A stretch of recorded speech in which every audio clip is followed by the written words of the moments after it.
Nobody. And I mean nobody was ready for what went down at Khadiyah Lewis's funeral. 1 minute you're watching reruns of Love and Hip Hop Atlanta thinking it's all spicy drama and scripted chaos. The next minute young Jock is on the front row full on snot, crying, shaking, and mumbling words no one could even understand. Wait, Jock, the same dude who laughed through cheating scandals, the man who called himself Mr. Swag while juggling baby mamas like mixed apes, yeah, that one he broke down hard in public.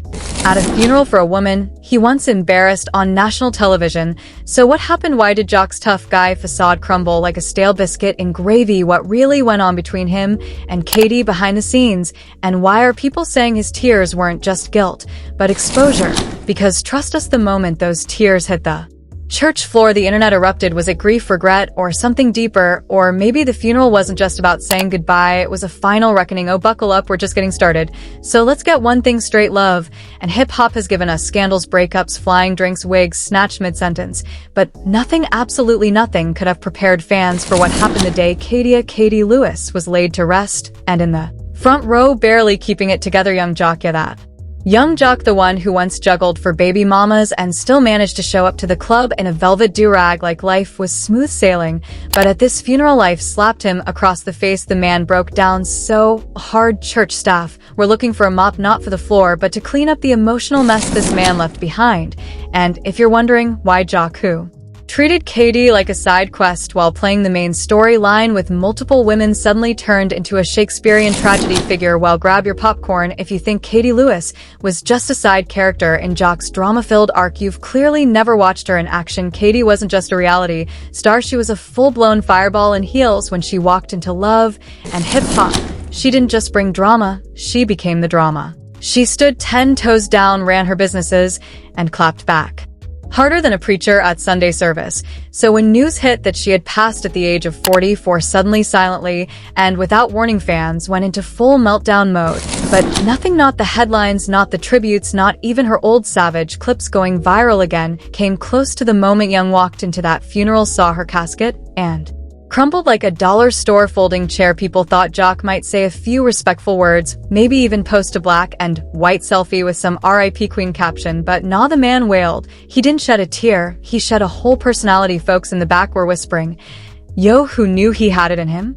And others, they weren't whispering, they were filming, because in 2025 nothing is sacred, not even pain. Social media exploded. Young Jock is crying for the woman he dogged out on national TV. Somebody check on him and remind him what he did to her back in season 4. And that's where the drama really begins, because behind every emotional breakdown is a backstory full of guilt, games, and gaslighting, and Jock, he was neck deep in it. Let's rewind the messy tape, shall we? Jock and KD were the couple who made fans scream at their screens. 1 minute they were cuddling, next minute KD was dragging Jock for cheating with his baby mama Cena. And the crazy part, Jock acted like it was no big deal, as if sleeping with your ex while dating a boss woman was just regular Jock behavior. But Katie, she fought for that man, she defended him when everyone said she was wasting her time. She believed he would grow up, man up, and finally love her, right? Spoiler alert, he didn't. He humiliated her on camera over and over again.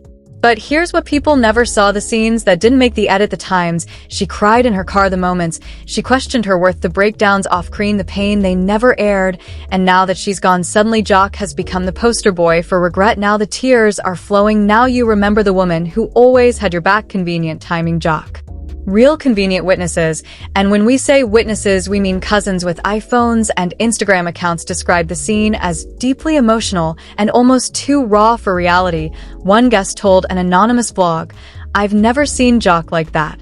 He wasn't just crying, he looked lost, like the moment he realized he'd never see her again broke him." According to sources, and by sources we mean people standing 5 pews away, Jock had to be helped back to his seat. He sat down, face in his hands, shaking his head as if trying to undo every mistake he ever made. People say funerals bring out the truth. In Jock's case, it brought out the truth and the tears, and that's where the whispers began, because here's where it gets spicy. Some say Jock wasn't just grieving Katie's death, he was mourning what he lost a long time ago, that despite the breakups, the scandals, and the disrespect. Katie was the one who really knew him, the only woman who saw through the TV persona, through the flashy jokes and flexes, and still tried to love the broken version of him. But the question that keeps coming up, why did he wait until her death to act like he cared? Was it guilt, regret, or a desperate PR move? Because don't forget, this is the same man who once went viral for cheating on Katie and laughing about it, the same guy who told her, "You knew what it was when." She confronted him on live TV. So fans aren't buying the tears at face value. Some say it's real, others they say it's karma playing DJ at Katie's final party. And while Jock wept into his sleeve, there were other conversations brewing about the pressures Katie faced before she died and how reality TV might have played a bigger role in her downfall than anyone expected. And that leads us directly into the next chapter of this messy saga, where Katie's final days, her social media red flags, and the industry's cold response come under the spotlight. Because what happened before the funeral might be even more disturbing than what happened at it. Katie Lewis's death didn't just leave fans in shock, it left them confused, searching for answers in the silence. While young Jock was breaking down in tears at the funeral, the rest of the world was quietly unraveling a different story, one far darker, far heavier, and one that didn't come with background music or commercial breaks. There was no reunion episode to explain what went wrong. There were no confessionals. There was just absence and suspicion. One by one, people close to Katie began breaking their silence. At first it was whispers, friends, castmates, hair stylists, makeup artists, saying she hadn't been herself. Her laugh had grown quieter, her energy was off, she wasn't showing up for events, her posts had become distant, fans brushed it off like everyone does. Social media is full of vague captions, but now every post from Katie in the past few weeks suddenly reads like a warning. No one caught. She was tired, she was struggling, and most chilling of all, she had just started therapy days before she passed. That one detail stopped people in their tracks, because therapy means she was trying, she was reaching for help, she hadn't given up, she was just hanging on by a thread. And now she's gone. A close friend anonymously shared that Katie texted her the night before her death. The message was just 3 words: "Pray for me." The friend didn't think much of it. Who would celebrities post cryptic messages all the time? But the next morning that text would haunt her. Katie's house was quiet when first responders arrived. Too quiet, no chaos, no flashing lights, just the low wail of sirens and 1 or 2 desperate phone calls. There were no paparazzi crowding her front yard, no public scene. She had already passed by the time the news broke online. It was already too late, and from that moment on the questions only grew louder. What happened? Where was everyone? Why did no one intervene? Social media detectives went full throttle. Bloggers were scrambling. Reddit threads exploded. Some people said it was an accident, others whispered about mental health, but no one could confirm anything. There was no official cause of death, no statement from the family, nothing but silence.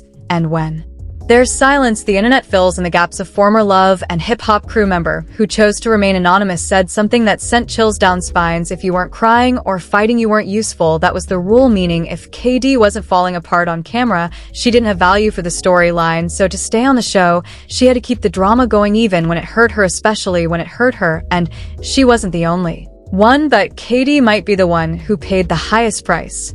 Leaked DMs started circulating, so post messages from Katie to producers asking for a break, begging for time off. One said, "I need to breathe, I don't think I'm okay." The response, cold, "Let's just get through this season." Fans couldn't believe it. What season? What could be more important than her life? It started to become clear that Katie wasn't just another reality TV name. She was a woman silently unraveling behind the scenes while everyone around her pretended not to notice, because that's how the industry works. You smile on set, break down in private, and they call it entertainment.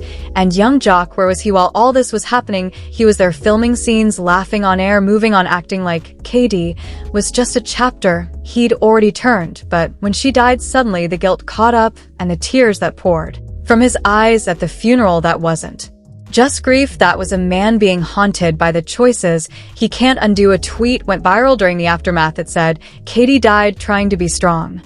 Jay cried trying to look sorry." It hit hard because it felt like truth. Katie's closest circle knew something was wrong. They just didn't know how wrong. One of her friends said she hadn't heard Katie's real laugh in weeks. Another said she sounded empty on the phone. One chilling message stood out: she sounded like she was already gone, even though she was still here. And perhaps the most disturbing moment came when someone revealed Katie had made a cryptic voice note the day before her death. It wasn't a goodbye, it wasn't even emotional, it was just quiet, too quiet.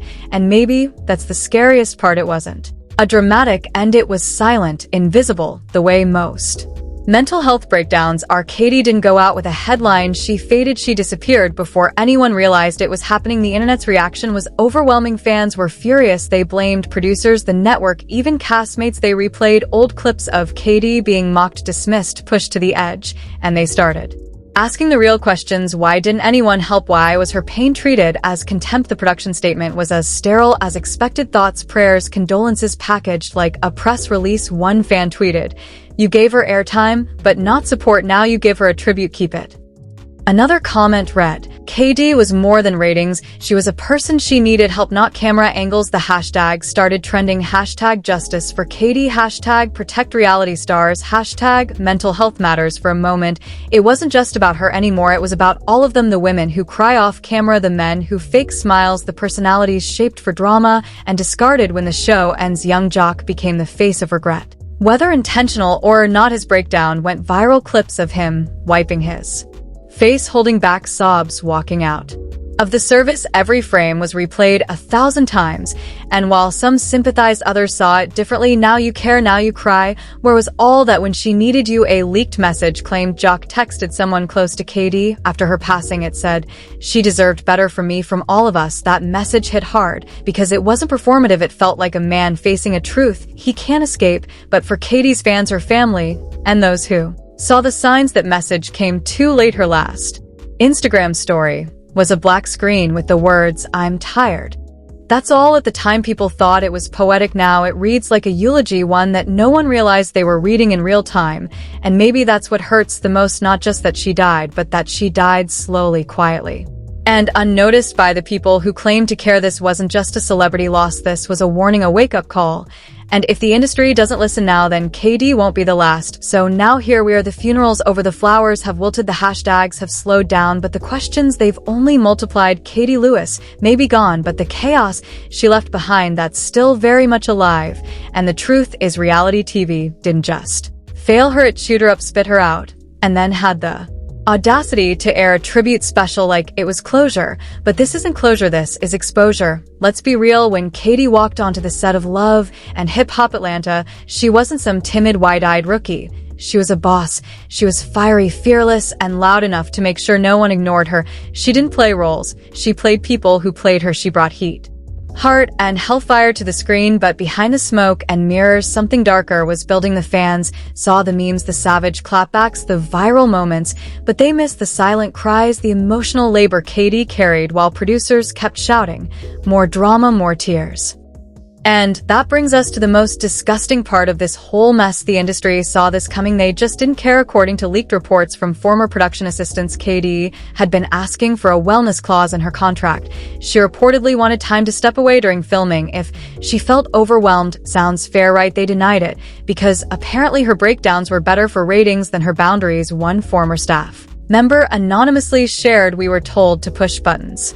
If someone was spiraling, we were told to lean into it, not step back. If it got too real, they edited it out. Pain was content. The camera didn't stop for anyone. And now that Khadiyah's dead, they want us to believe this was unforeseeable. Please, the only thing unpredictable was when it would happen, not if." It wasn't just the producers, the network executives, the handlers, the confessional interviewers. They all played a role, and now they're all playing dumb, putting out sad graphics, changing profile pictures, lighting virtual candles like that erases the blood on their hands. Even Jock, who by now has become the emotional punching bag of the story, is struggling to navigate this fallout. Some fans believe his breakdown was genuine. Others say it was delayed guilt, a man mourning not just the woman he lost, but the way he treated her when she was alive. But here's what's wild. Since Khadiyah's death, Jock hasn't spoken publicly beyond a few private messages and one emotional video that was swiftly deleted. In the video, he looked broken, not performative, not dramatic, just lost. He said, "I thought I had more time.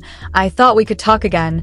I never got to say I'm sorry." That line echoed because for a man who built a whole persona around jokes and distractions, that moment, that was the first time fans saw the real him. Not Jock the rapper, not Jock the cast member, just a man standing in front of the truth, raw and shaking. But the public, oh, they weren't feeling forgiving. They dragged Jock, they dragged the show, they dragged the system that made this all feel like just another plot twist. And somewhere in the middle of all this noise, there's Khadiyah's family. Her sister posted a single photo, no caption, just Katie's smiling, no hashtags, no quotes, just peace. And that silence that spoke louder than anything anyone else had to say. Because while the internet was dissecting her life, like an episode her family was grieving like real people, and the real people are the ones left with the pieces, Katie wasn't just a character. She was a mother, a daughter, a friend, a fighter, a flawed but fierce woman who tried to hold it all together while the world poked and prodded for content. And now she's gone. And what are we? Left with tribute videos, viral sound bites, the same old trauma machine revving up for another cast member. Fans are angry, and rightfully so, because this isn't just about Katie anymore. This is about every reality TV star who's been reduced to a meltdown, every cast member who's been pressured to be the villain, the emotional wreck, the unhinged one. And while the shows rake in millions, what do the stars get? A broken heart, a bad reputation, a funeral. The hashtags haven't stopped. If anything, they've evolved. Now it's hashtag protect our stars, hashtag reality needs reform, and hashtag no more Katie. Some cast members are starting to speak up quietly, carefully, because they know speaking out can cost them, one anonymous source said. There were times we'd film scenes just hours after panic attacks. Nobody cared. You either performed or you got cut. That's the reality of reality TV. And now there's pressure, real pressure. Fans are demanding change. Mental health professionals are calling for on-set therapists. Activists are demanding contracts that protect emotional well-being. This isn't just about one woman anymore. It's about a whole genre that thrives off pain and drama, but offers no healing. And make no mistake, the industry hears the noise. Executives are holding quiet meetings. Crisis PR firms are being consulted. Scripts are being rewritten to add more heart. But the question remains, is it real change or just damage control? Because if they think this will blow over, they're wrong. Katie Lewis was more than a trending topic. She was the final straw, the wake-up call, the unfiltered truth. And the fans are wide awake. Now we saw her hurt, we saw her try, we saw her fade, and we will not let her be forgotten. Her story won't be buried beneath another season of chaos. Her name will not be reduced to a moment. Her life mattered, her pain mattered. And now the industry has two choices: evolve or implode, because if nothing changes, then another Katie is already breaking right now. Behind the cameras, behind the edits, behind the smile, they're told to keep on. And when that story ends, there won't be a script to fix it. This time we demand better. This time we remember her name, Katie Lewis, the one who brought fire, the one who carried too much, the one who's gone too soon. Let it hurt, let it change something, or let it haunt you, because if we let this go, then we are all part of the problem. And next time the funeral might be someone else we thought was just fine. Until then, remember her and do better. So now I'm asking you watching this right now, what are we really doing? Are we just going to keep scrolling past people's pain, calling it just TV? Are we going to keep celebrating breakdowns like they're award-winning performances? Or are we finally going to admit it, that what happened to Katie Lewis wasn't a twist, it was a tragedy? You laughed when she clapped back, you posted her savage moments, you watched her fight like hell just to be heard, but when she went quiet, nobody listened. Reality TV is not just entertainment anymore. It's becoming a machine that eats people alive and buries them in silence. And Katie, she's the proof. So ask yourself, what are you going to do? Drop a comment, share your thoughts, start the conversation, because silence, that's what killed her, and silence is not an option anymore. Do you think the show should have done more? Do you think her friends failed her? Do you think the industry should finally protect its stars instead of pushing them off the edge? Tell us below. And if you care, really care, hit that like button, subscribe, stay with us. Because we're not just telling stories here, we're exposing the truth. They try to hide behind the glitz and drama. Justice for Katie isn't just a hashtag, it's a movement. And this time we won't let her story fade away. Stay woke, stay loud, and remember her name, Katie Lewis, gone too soon, but never ignored again.